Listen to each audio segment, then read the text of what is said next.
When we first think about the banks and commercial institutions, what pictures comes to our mind? Huge pile of money, lots of well-dressed staffs who can't stop smiling at you, queues, checks, and again, huge pile of money. Ever since its establishment, banks and financial institutions have played a vital role to shape our modern world. From providing financial assistance, giving interests on deposits, and charging you a considerable amount of money to use the services you may not need, to investment in various projects that directly or indirectly influences our daily life. Having that said, we cannot deny the fact that due to the introduction of such establishment, it has been possible to make financial transactions very easy and accessible around the globe. Imagine you are buying a product from a supplier who is halfway around the globe far from you before the establishment of banks and financial institutions. It would take forever to do that transaction, but today it's just a click away. With advantages comes some drawbacks as well. Despite the contribution of such institutions towards the development of modern day world, there are a lot of negative aspects to it. As these institutions are driven by profit motive, it's always searching for new ways to make more profit. In doing that, sometimes there are actions that are not beneficial for the society as a whole. Today, we are going to talk about the first Bank of Australia. Established in 1817, it came first as the Bank of New South Wales. Later, in 1982, it changed its name to Westpac Banking Corporation. With a total customer of enormous 13 million and 5 key divisions under its name, we cannot say it is not a very popular Bank of Australia. Let's not get carried away just yet. Huge customer count and large scope of business is not the only aspect this bank is famous for. From time to time, this bank has its fair share of involvement in various controversies. Yes, controversies, and there are quite a few of them. But today we are going to discuss about a specific issue. But before that, let me explain to you about the few players in today's discussion. First is WGK Group of Companies. This is a company that deals with forest products and land development projects. I think that's enough introduction for that. Okay, thank you. Second is PNG, officially known as Independent State of Papua New Guinea. This is a small oceanian country that covers the eastern half of the island of New Guinea. So, let us discuss about our story. What happened here is that WTK Realty, a Malaysian logging giant, started a project called Bewani Oil Palm Development Project in West Sepik Province, also known as Samban Province in Papua New Guinea. WTK obtained a license for this project under the Special Agricultural and Business Lease Scheme, in short known as SABL. So what is SABL?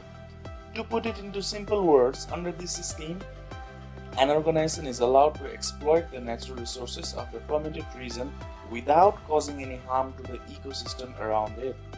So basically, they can use the trees, water, land, and other minerals as per their need, being within the limit as prescribed in the scheme. The Malaysian company WTK is funded heavily by the Australian bank Westpac Banking Corporations. Looking into the records, it can be seen that these two companies have a long business relation of 19 years. Everything sounds good, right? But it's not. When WTK started this project in Sandown Province, they did not follow the rules and regulations as laid out in the SABL scheme. On the contrary, they went into full-scale logging activity, while the scheme doesn't allow permission to do so. This, as can be predicted, affect the ecosystem in the region. The landowners lost their lands to project without their consent.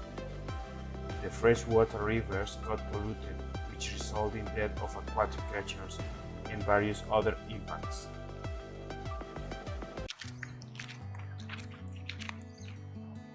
You know what? I'm thinking to grow potatoes over here this year. Okay, man. I'm just thinking to grow again bananas. Last time it went really well. Really? Good afternoon, gentlemen. Good afternoon.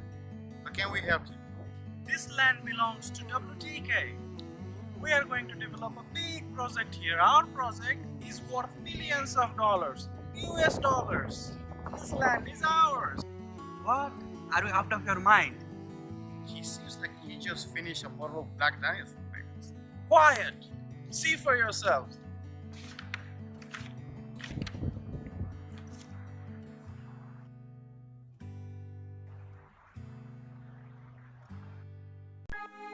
Later, in 2013, Oxfam, an Australian-based independent not-for-profit organization that deals with the issues of poverty, human rights and environment, made an investigation into the matter and issued its report for the investigation. In its report, Oxfam accused WTK guilty of illegal land grabbing and logging. Since WTK was funded by Westpac Banking Corporation Australia, it demanded clarification from Westpac as well. To that question, Westpac's head of sustainability, Siobhan Tuhill, replied that Westpac has no relation with WTK whatsoever. She also added that Westpac has its own environmental and social standards that it expects its all associate companies to maintain.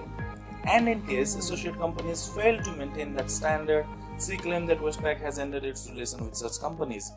On the other hand, lawyer for WTK Realty denied all the accusations regarding the leases, illegal land grabbing and logging in Sandaun province.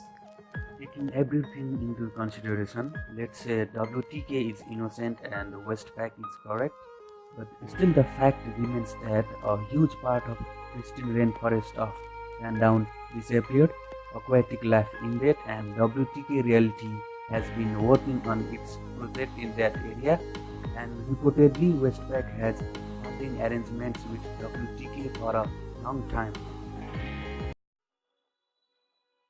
Everybody settle down, please. Everybody be seated. Your Honor, my client Westpac is mistakenly accused of involvement in illegal land grabbing and logging. Did you say mistakenly? Yes, Your Honor. Present your evidence. Your Honor, WTK Realty has been accused of all the charges and my client has been accused of funding WTK.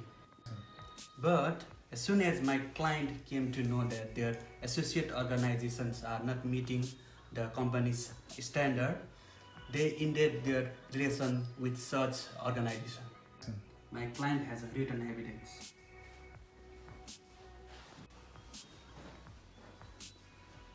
It's a lie. This is not truth. We have been together for 19 years. And those are happy 19 years for our companies. Do you deny it? Sorry, mate, you gotta say it in my face. Now, let's discuss a bit about theory. We have a lot of standards and rules that defines how a company should act and what are the areas that it can operate. Basically, these standards pave the path of operations for various organizations including banks. But our story is related more towards the corporate social responsibility or CSR of an organization and sustainability. And this is not covered by any of the standards or rules till date. Let me briefly describe about CSR.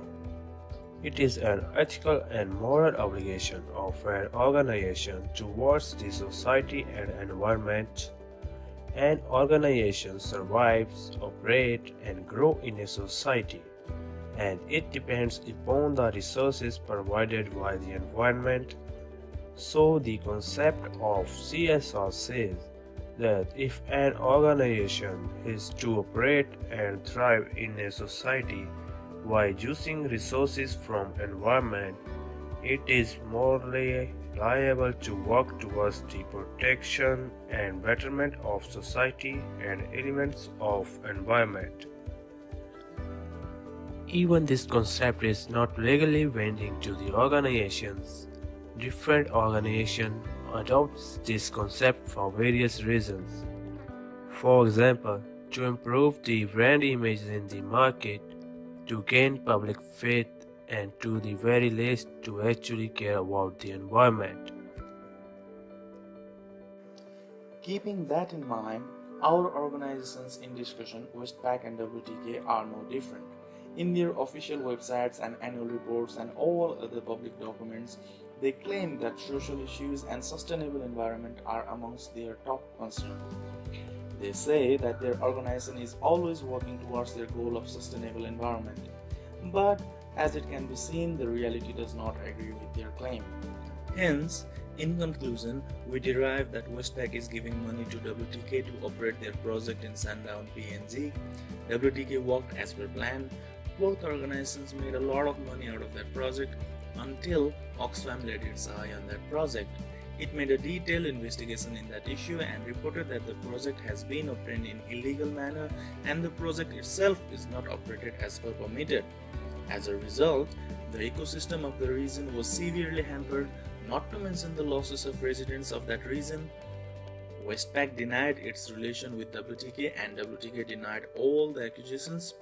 Well, I think this is what they could do best in that situation, just deny it against all the evidence. But it would have been better if they came forward as a responsible organization and accepted their fault and worked towards the solution instead of running away from it. Because at the end, a bit of loss is not a big deal for organizations like Westpac or WTK Realty. But the people of Sundown lost their land where they could grow their crops, lost their pristine forest where they could take their livestock for grazing, and waters in the rivers are polluted so neither the water is usable nor there are any fish to fish. In the greed of big corporate bodies, innocent peoples are the victim.